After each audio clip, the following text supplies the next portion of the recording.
Hey, in this video, I'll show you how to install the eCopy Chrome extension and import your first product in under 2 minutes.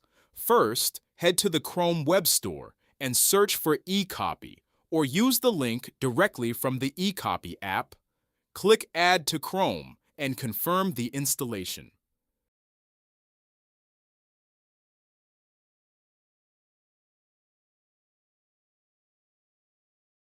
Now go back to your eCopy dashboard, click on Generate API Key, copy it, then paste it into the Chrome extension settings.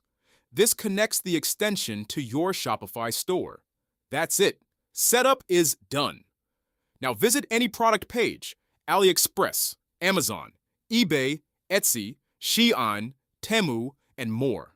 The eCopy widget appears automatically on the page.